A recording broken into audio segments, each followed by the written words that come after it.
Muito bem, meus irmãos. Segundo Crônicas, ele começa com a ordem para construir o templo e termina o livro com uma ordem para reconstruir o templo.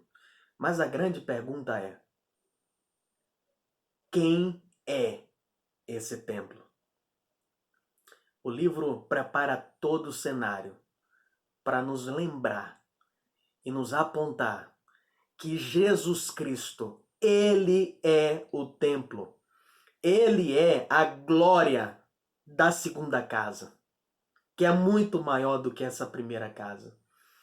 Ele, Cristo Jesus, é o único lugar de encontro com todo aquele que reconhece estar exilado, longe de Deus, e que se arrependa e creia nele, e que tome ele como Senhor e a sua palavra como diretriz, como norma para a sua vida. Essa notícia é maravilhosa para pessoas que reconhecem que são fracas e que abriram mão de qualquer senso de justiça.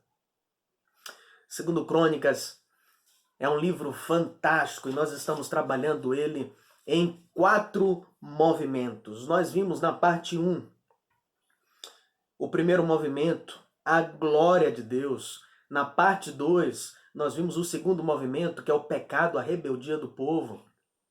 E nesse terceiro vídeo, nessa terceira parte, nós veremos os 2 últimos movimentos, que é o julgamento de Deus e a resolução do problema. E eu quero convidar você, se você não viu as outras partes, os outros movimentos, veja, acompanhe e seja edificado em nome de Jesus. Esse terceiro movimento e o quarto movimento, para nós fecharmos nessa terceira parte, nos traz a perspectiva de que Deus ele não é imparcial com o pecado. É por isso que o terceiro movimento é o julgamento de Deus. Ele nos julga por nossa rebeldia. Deus não é indiferente ao pecado, nem ao pecador. Lembre que nós somos salvos de Deus, não apenas do pecado. O pecado só precisa ser vencido porque ele é uma ofensa contra Deus. Logo, a gente precisava se livrar da ira dele contra nós. Então, a gente é salvo de Deus, por Deus, pelo próprio Deus, para a glória de Deus. Então, lembre que Deus, ele é um Deus justo, santo, e ele não pode ser indiferente. Nossos pecados acarretaram em consequências dramáticas, drásticas. E nesse livro, em harmonia com toda a Escritura, o Senhor ele pune o pecado. E de formas muito distintas. Tais como doença, morte, o salário do pecado é a morte. E o dom gratuito de Deus é a vida eterna. Então existe um preço, consequências muito tristes e trágicas, mas que estão em total concordância com quem Deus é, um Deus santo, bom, amoroso, justo, igualmente fiel. Em alguns casos, Deus ele julga o pecado permitindo que o pecador persista em seu pecado. Como Romanos capítulo 1 vai trabalhar muito bem isso. Então, esse é um tipo de punição onde Deus entrega o homem a ele mesmo, é o que ele deseja, é o que ele quer. Uma das formas que Deus pune o povo e julga o povo é por meio das guerras. Um dos meios mais utilizados por Deus para punir o seu povo. Hoje a gente não pensa tanto na guerra como uma punição pelos pecados, embora no passado exista uma clareza muito lógica. Por exemplo, na época de Roboão, capítulo 12, verso 2 e 6, pelo que sucedeu no ano 5º do rei Roboão, que Zisaque, rei do Egito, subiu contra Jerusalém, porque tinham transgredido contra o Senhor. Então se humilharam os príncipes de Israel e o rei e disseram: o Senhor é justo em levantar essas nações inimigas contra nós. Um século depois, no reinado de Joás, porque ainda que o exército dos sírios viera com poucos homens, contudo o Senhor deu nas suas mãos um exército de grande multidão, porquanto deixaram ao Senhor, Deus de seus pais. Assim executaram os juízos de Deus contra Joás. Perceba que eles reconheciam a soberania de Deus no controle do início e do fim da guerra. Um Deus soberano tem seus propósitos tanto na guerra quanto na paz. Eu vou repetir isso. Um Deus soberano, ele tem os seus propósitos tanto na guerra quanto na paz. É claro que Deus ele não teve propósitos para a guerra, não apenas no antigo Israel. Ele tem hoje. Nas circunstâncias. Deus é um Deus soberano, ele não perdeu o controle da história. Ian Murray, ele compartilha na coletânea sobre Martyn Lloyd-Jones, que foi um pastor fantástico, pastoreou em Londres, na capela de Westminster, e ele pastoreou no contexto da Segunda Guerra Mundial. E o pastor Martyn Lloyd-Jones, em um dos seus sermões, entregando para os seus membros, para as suas ovelhas, ele diz o seguinte: então, em setembro de 1938, houve uma crise. Homens e mulheres enchiam os locais de adoração e oravam pedindo pela paz. Mais tarde, eles se reuniram para agradecer a Deus pela paz? Foi isso que aconteceu? Eles decidiram usar a paz para um propósito único e verdadeiro? Para levar uma vida quieta, sossegada, com piedade, honestidade? Não. Eles fizeram isso a fim de que pudessem andar no temor do Senhor e na consolação do Espírito Santo? Perceba que Martyn Lloyd-Jones está falando o seguinte: o povo pediu paz e Deus deu. Agora, o povo queria para quê? O que Lloyd-Jones está deixando sublinhado aqui e subtendido para todos nós o povo queria paz para viver em autonomia, para os seus próprios prazeres, para se afundarem em afirmarem sua independência. É por isso que ele continua falando, os fatos falam por si mesmo. Portanto, eu pergunto a você, nós temos direito à paz? Nós merecemos a paz? Nós temos justificativa para pedir que Deus preserve e garanta a paz para nós? E se a guerra veio, foi porque nós não estamos preparados para a paz. Porque nós não merecemos. Ou porque nós, por nossa desobediência, irreligiosidade, pecaminosidade, nós abusamos tão completamente das bênçãos da paz. Nós temos o direito de esperar que Deus preserve o estado de paz apenas para permitir que homens e mulheres continuem a levar uma vida que insulta seu santo nome? Irmãos, quanto a nós sabemos que, segundo Crônicas, e nós hoje, muito mais ainda, nós estamos vivendo algo que vai ser revelado. O que Deus está orquestrando nos dias de hoje. Nós não temos a revelação para falar se Deus está usando tudo para quais propósitos. Nós sabemos que o fim último é para a sua glória.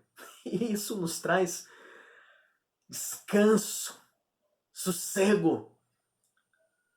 Quer pela vida, quer pela morte, o que importa é que Cristo seja glorificado no meu corpo, no nosso corpo, como servos do Senhor. Então isso permanece no futuro, invisível para nós. Contudo, o que ele fez no passado, o que ele fez lá em 2 Crônicas, está muito claro e está revelado nas Escrituras para nós hoje. E Deus usou muito a guerra como contexto de disciplina para o seu povo se humilhar e lembrar que Ele é Deus. No último capítulo de 2 Crônicas, nós aprendemos que o Senhor usou os impérios mais poderosos da época para punir o seu povo pelos pecados. Capítulo 36, o último capítulo, verso 3, ele usou os egípcios para tirar o rei Joacás. Ele usou também no capítulo 36 os babilônicos, primeiro para tirar Jeoaquim e depois Joaquim. Deus também usou o exílio como meio de julgar o seu povo. E isso nos leva ao último tipo de julgamento que eu quero apontar aqui. O exílio. O povo do Senhor foi levado ao cativeiro na Babilônia. Uma das últimas imagens do livro nos leva ao templo, o grande templo que Salomão construiu 4 séculos antes, 400 anos atrás desse episódio, em que o povo experimentou momentos bons, momentos ruins, ruína, avivamento, idolatria, purificação, adoração, celebração. Mas vem um cenário no capítulo 36 assombroso, aterrorizante. Versículo 19 e 20. E queimaram a casa do Senhor, a casa de Deus. Derribaram os muros de Jerusalém. E todos os seus palácios queimaram, destruindo também todos os seus preciosos objetos. E os que escaparam da espada levou para a Babilônia, e fizeram-se servos dele e de seus filhos. O quarto e último movimento é o povo de Deus se arrependendo e Deus libertando o povo. Nós podemos encontrar esse padrão de arrependimento e libertação no mais famoso versículo de 2 Crônicas. É o mais conhecido de todos os versículos de 2 Crônicas. E você vai lembrar, capítulo 7, verso 14. Se o meu povo, que se chama pelo meu nome, se humilhar e orar, e buscar a minha face, e se converter dos seus maus caminhos, então eu ouvirei dos céus, e perdoarei os seus pecados, e sararei a sua terra. Nós, como povo do Senhor, hoje, que estamos entre a primeira vinda de Cristo e a volta de Cristo, nós não somos mais identificados por uma localização física específica como o povo de Deus era aqui em 2 Crônicas. Então nós temos que ter um discernimento cauteloso de não aplicar esse texto lendo e trazendo direto para nós. Não, a gente tem que interpretar dentro do seu contexto o que é que o leitor original tinha como propósito para o seu público original. Pegarmos então o princípio e aplicarmos para nós hoje. Hoje o povo do Senhor, entre essas duas vindas, que é onde eu e você nós estamos vivendo, é verdadeiramente um povo internacional. Deus, por meio de Cristo, quebrou a parede de separação entre gentios e judeus, mas o padrão de arrependimento é o mesmo. Se arrependa, creia no Senhor, e então você desfruta as bênçãos de uma aliança com o Senhor. Então, toda a Escritura vai trazer esse princípio: arrependei-vos e crede no Evangelho. Olha para Jesus. Ele é a glória da segunda casa. Os diversos exemplos de arrependimento são encontrados aqui em 2 Crônicas. Por exemplo, nós lemos que no capítulo 12, humilhando-se ele, rei Roboão, a ira do Senhor se desviou dele, para que não destruísse de todo. Depois, lá no capítulo 32, o bom rei Ezequias, ele se arrepende quando cai no pecado da soberba.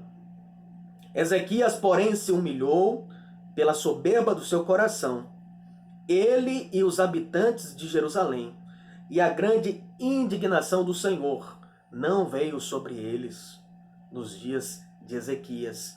Percebe como Deus aplaca a sua ira?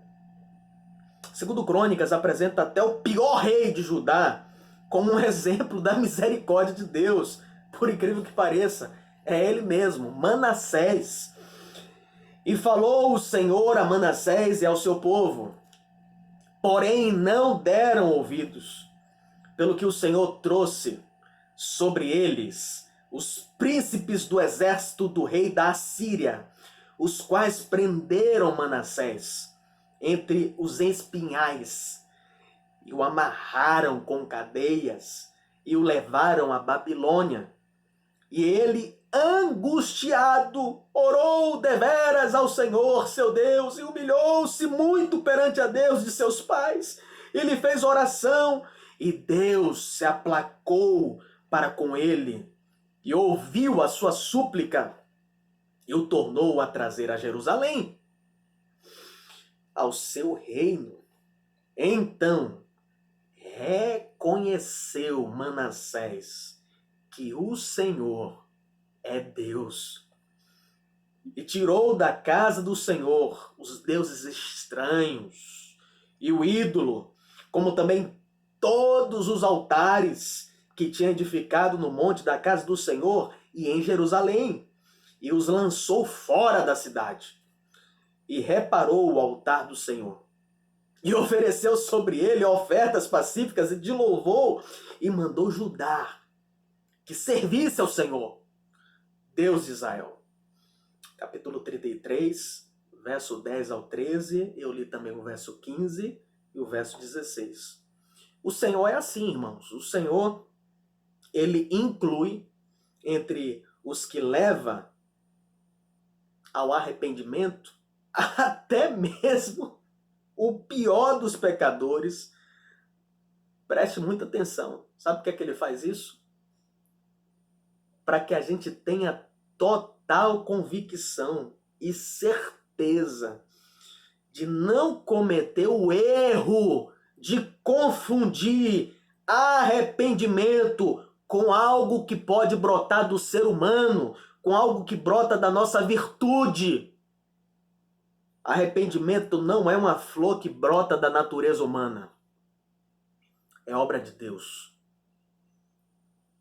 O homem é totalmente escravo, totalmente depravado e dependente de uma ação externa, de uma ação de Deus que o converta do pecado, da justiça e do juízo. Dê o arrependimento. Nós temos também o papel do templo, muito presente aqui em 2 Crônicas. O templo era central, porque Deus era central. Lembra que nós trabalhamos muito isso em 1 Crônicas? Então, até a localização do templo falava sobre a misericórdia do Senhor. Você vai lembrar que o templo foi construído justamente no local em que o Senhor julgou e teve misericórdia do pecado de Davi, quando ele faz o censo. E ali, então, Davi, ele pontua como um lugar de misericórdia, onde o templo deveria ser construído. E o templo, ele é único. Havia apenas um único templo, pois simbolizava o fato de que há apenas um Deus. Um Deus, um único Deus. Trino, mas um único Deus. O templo era um símbolo e um lembrete da centralidade de Deus e de seu chamado ao arrependimento. Outra característica muito presente, segundo Crônicas, é o ensino da palavra como meio onde Deus leva o povo, o seu povo, ao arrependimento. E por meio da palavra dele, da sua palavra. Como é que o povo de Deus foi chamado ao arrependimento? A resposta vai nos levar a um dos aspectos mais notáveis, que é o povo de Deus sendo chamado ao arrependimento pelo ensino da palavra dele, pelo ensino da palavra de Deus. Você vai lembrar que a Arca da Aliança estava no templo, né? E o que é que estava dentro da Arca da Aliança? As tábuas da lei. Então a palavra é central. Por isso que a palavra é central, que a arca, ela é especial e ela é colocada dentro do templo. E o templo é central, porque Deus é central. Você vai lembrar que a palavra de Deus foi dada a Moisés nas tábuas, no Monte Sinai. A linguagem de Deus, a linguagem de Deus, ela é algo que incomoda, que contraria. Por isso que o povo, não, Moisés, vai lá, vai você, Moisés.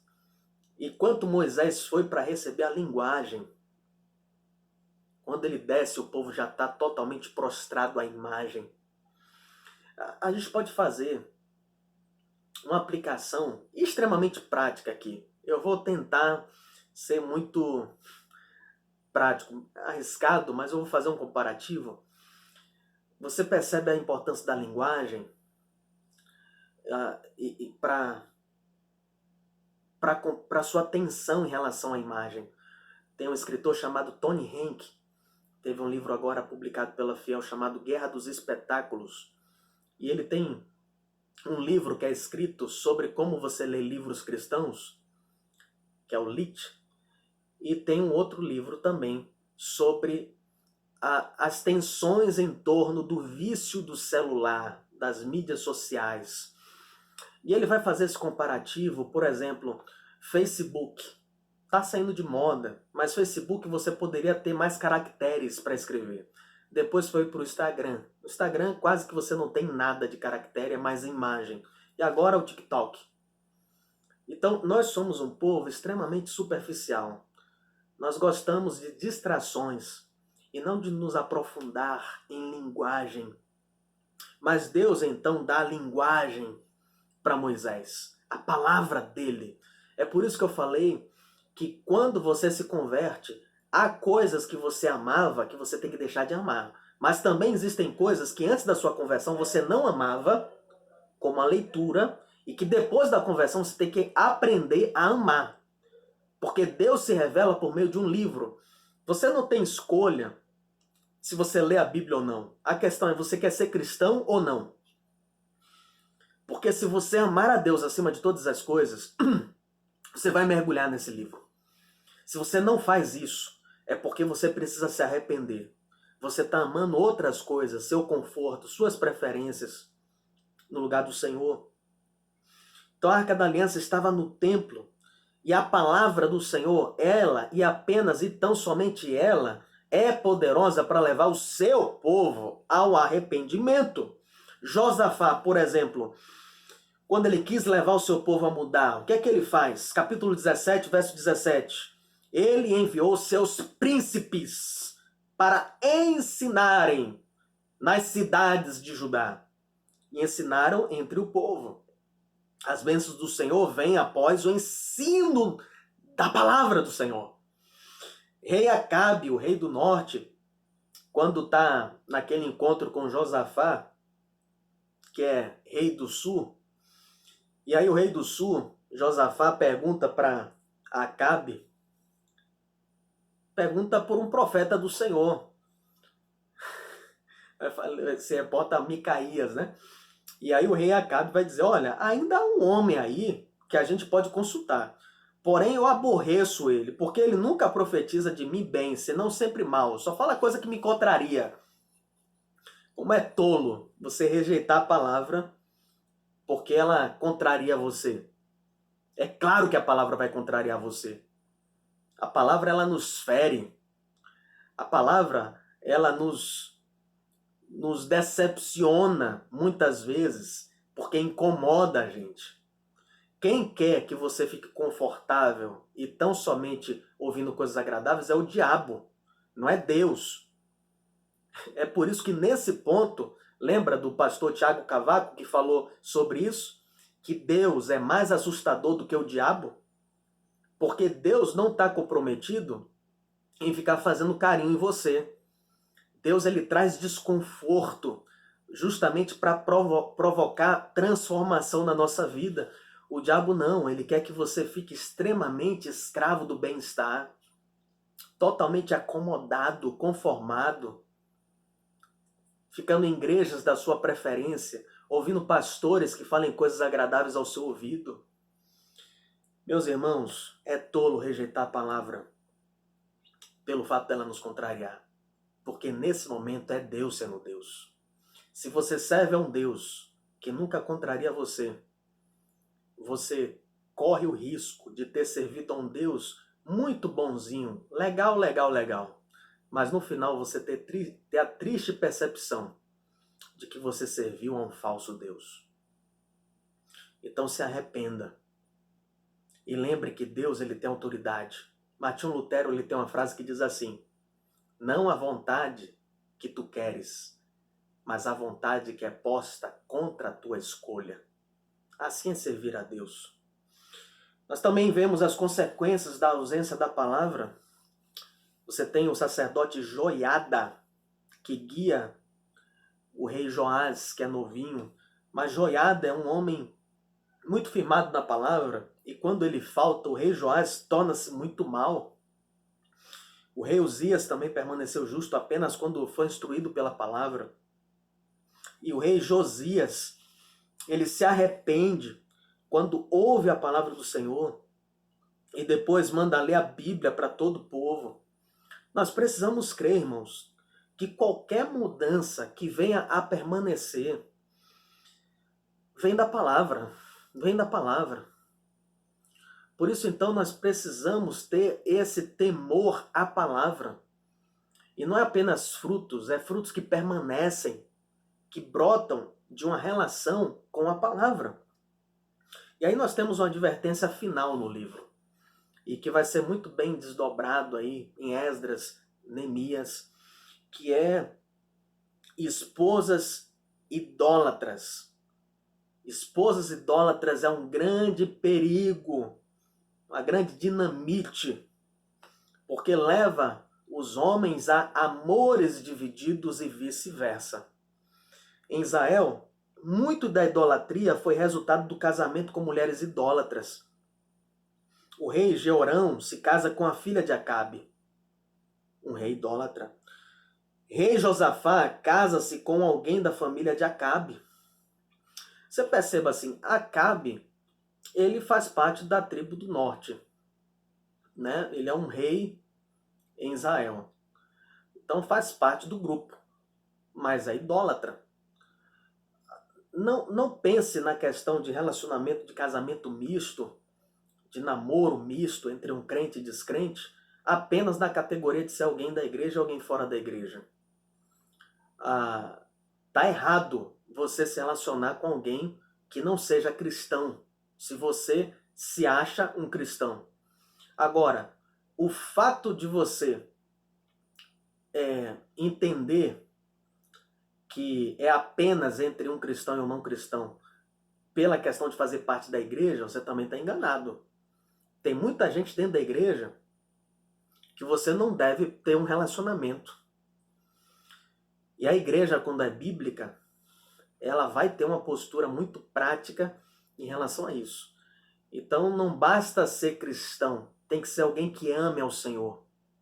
Alguém que seja um solteiro satisfeito na pessoa de Cristo Jesus.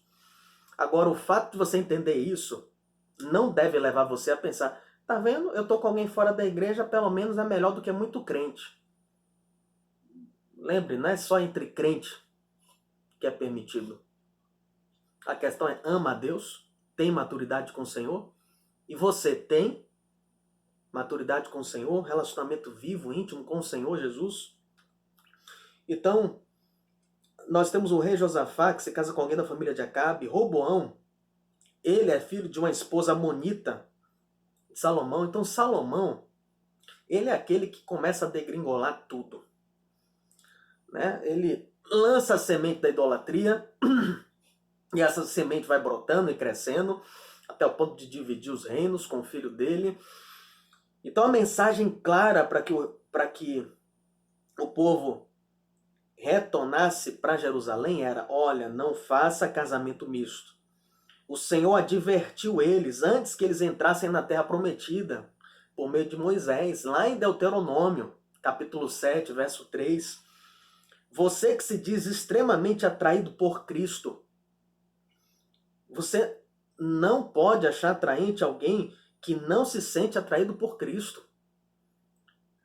C.S. Lewis, ele fala que você tem que se relacionar com alguém que ame tanto a Cristo, essa pessoa está tão próxima a Cristo, que para você se encontrar com essa pessoa, você vai ter que se bater primeiro com ele. Então, lembra da palavra que eu falei na parte 2, sobre amores divididos. É essa a grande questão e a raiz do problema. Se você vem para Cristo depois de casado, aí sim, Deus pode te usar de forma maravilhosa para ajudar a você ter um relacionamento amoroso com seu cônjuge, mesmo que ele não seja um crente em Cristo Jesus. Mas se você é solteiro, se você é livre e biblicamente apto a casar, então a Bíblia diz que você deve procurar um cônjuge que ame o Senhor tanto ou mais do que você. Então lembre que casamento não é dois solteiros carentes que vão suprir carência um no outro. Casamento é dois solteiros satisfeitos em Cristo que se unem para compartilhar alegria em Cristo Jesus. Pense muito bem na importância dessa exortação bíblica para a sua vida. Ele ou ela, como Deus quer, vai ajudar você, vai influenciar você a amar mais a Cristo. Não tem como você se relacionar com alguém sem essa pessoa não influenciar você. Então isso é o que nós desejamos como cristãos, para que tenhamos uma submissão exclusiva a Deus. E assim nos tornemos pessoas que anunciam o caráter dele.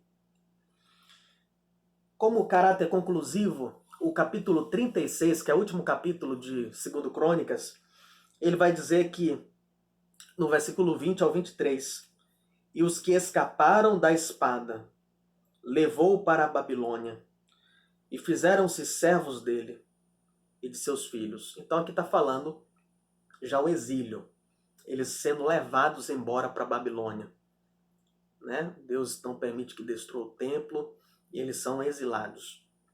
E os que escaparam da espada levou para a Babilônia e fizeram-se servos dele e de seus filhos, até ao tempo do reino da Pérsia. Então, sabe, perceba aqui que eles vão para a Babilônia, mas o reino da Pérsia destrói o reino babilônico, para que se cumprisse a palavra do Senhor pela boca de Jeremias. Então lembre, quando você lê Jeremias, o livro de Jeremias, lembre que ele está vivendo dentro desse contexto aqui, certo?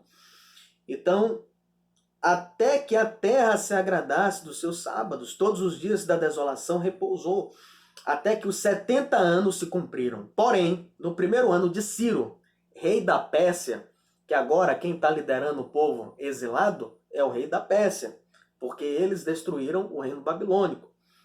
Para que se cumprisse a palavra do Senhor pela boca de Jeremias, despertou o Senhor o espírito de Ciro. Olha como Deus é soberano sobre um pagão. Deus desperta o espírito de um pagão, de um rei inimigo do povo de Deus, para libertar esse povo.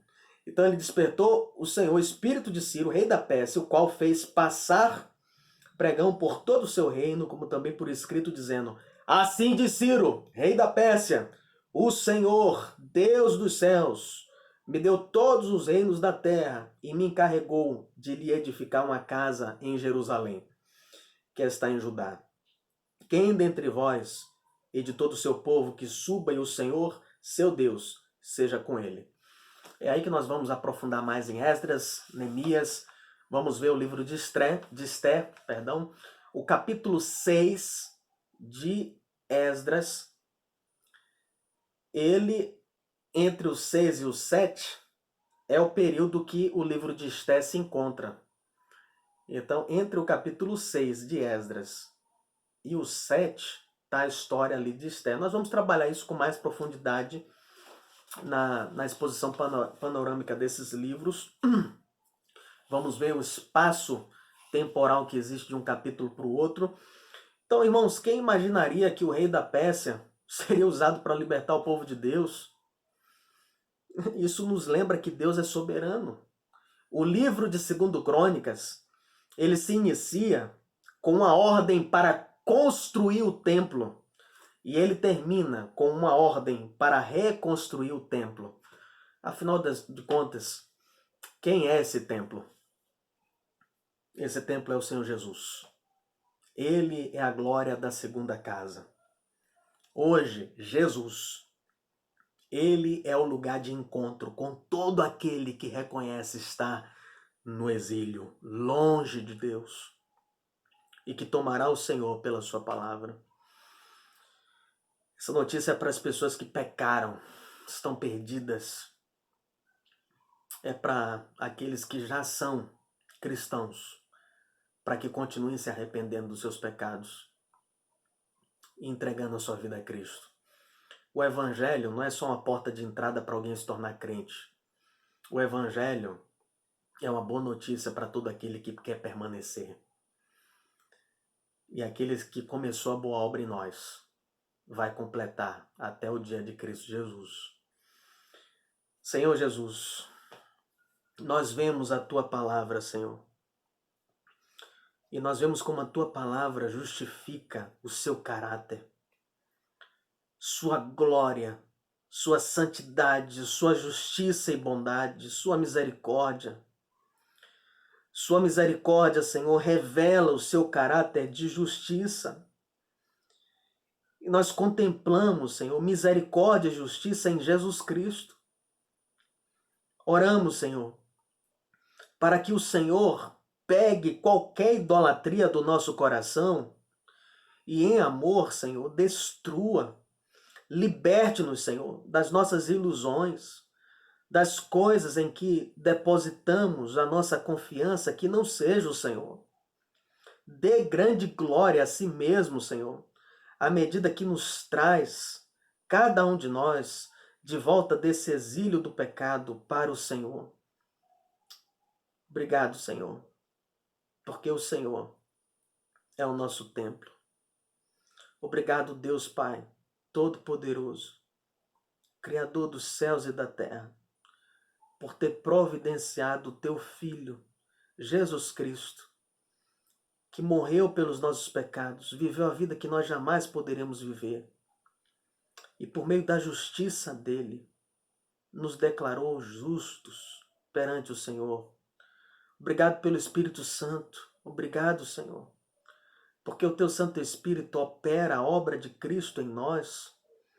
Obrigado, Senhor. Nós adoramos a um Deus trino, a um Deus poderoso, glorioso, poderoso e glorioso por toda a eternidade, de eternidade a eternidade. Toda a honra e toda a glória seja dada ao Senhor. Oramos em nome de Jesus. Amém. Que Deus te abençoe em nome de Jesus.